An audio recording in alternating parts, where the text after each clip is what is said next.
Hello, Tom Barnett here again with another story behind the illustration. This one focusing on a particularly tough one for us to develop, namely one involving the themes of American generations. So here was the problem. We had two metaphors going on here. First, we had the weather metaphor of the eye of the storm, trying to capture how hard it is for Americans to understand globalization's impact on the world because they have long existed at the center of that storm, the notion of the calm eye. So while globalization sweeps the planet with American values and rules and constructs, that process doesn't seem at all that destabilizing from the perspective inside America because it's basically a projection outward of that which we take for granted. So that's the first metaphor. The second one is that of the difference in understanding globalization's impact among generational cohorts, namely boomers, Xers, millennials, Zs, alphas. Thus, the trick here was how to get both metaphors in the same image without crossing wires, so to speak, and confusing the reader. This was a rare case where Jim Nuttall's first attempt just didn't fly for me on any level. And I guess there's a pun there based on the image. I sort of got what he was going for here. The U.S.'s bald eagle, looking down nervously as the world it rules is seemingly crumbling beneath its claws. So a sense of surprise and disbelief.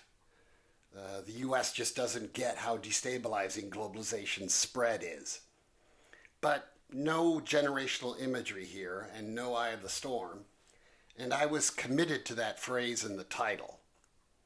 So honestly, here I didn't have any good feedback for Jim. I just knew that this was not the image.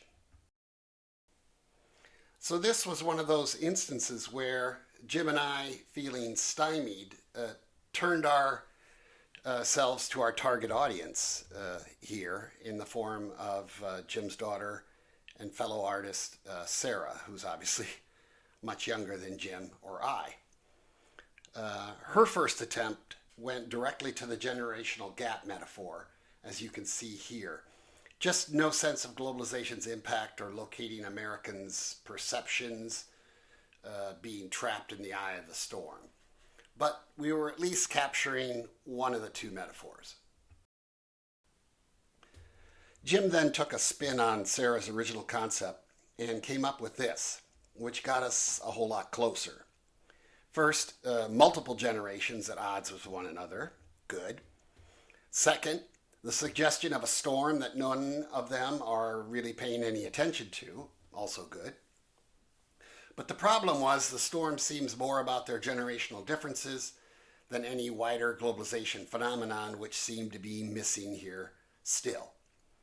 Now, all these discussions and efforts unfolded before we submitted the first completed manuscript to Ben Bella in the late summer of 2022. By then, fortunately, we had had a breakthrough on this one, conceptually, finally landing on an image that seemed to capture both desired metaphors without having them clash unduly. And this is where Jim, rather brilliantly in my opinion, came up with this image to save the day. First, it's a good capture of a past generation or a dated generation here, namely the boomers, but somewhat inaccurately backdating them with objects like TV dinners, TV dinner trays, a TV out of the late 1960s, early 1970s. So indulging in some anachronisms here. But you get the general vibe. Then to drive the point home harder, we have them watching none other than Chairman Mao on the TV, locking us into that late 60s, early 1970s motif. Jim's clever fix, once establishing the generation of note in this argument, was to physically place them inside the eye of a whirlwind to which they are oblivious. Here with Dad mansplaining to Mom just what's so wrong about that picture. So now we have the two metaphors colliding, some real progress, but we could do better, and we did. In this next iteration, Jim and I decided to indulge in yet another anachronism, or the insertion of an image out of step history-wise with the rest of the picture. So we're basically selling a 60s, 70s, maybe into 80s mindset, self-centered and a bit oblivious to the outside world, which, when presented on TV, is baffling in the form of Chairman Mao. But here we needed to get that globalization backlash notion portrayed. So instead of Mao on the TV, we went with the completely anachronistic 9/11 attacks on the World Trade Center. So even though we were abusing the timeline here, I really like this as a basic mashup. It worked for me because the out-of-sequence nature of it all, 1960s couple watching 9/11 on their box TV while eating their TV dinners, it was appropriately confusing, as in, I just don't get what's going on here. And that seemed like an apt vibe to go for here. An out-of-date perspective, not particularly attuned to wider instabilities in this world, suddenly shocked to see on TV this apparent, but not really, random act of terrorism.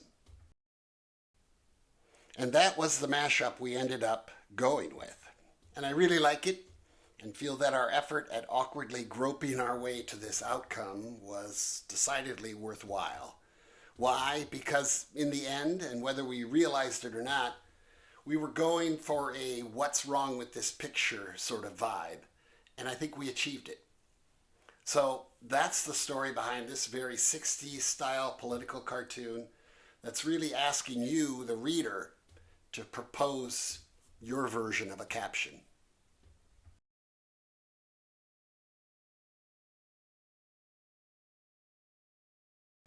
As always, we love it when people buy the book, when they recommend the book, when they praise the book online.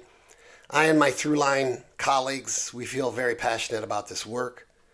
Please consider subscribing to my Substack newsletter, and see you next time, next illustration.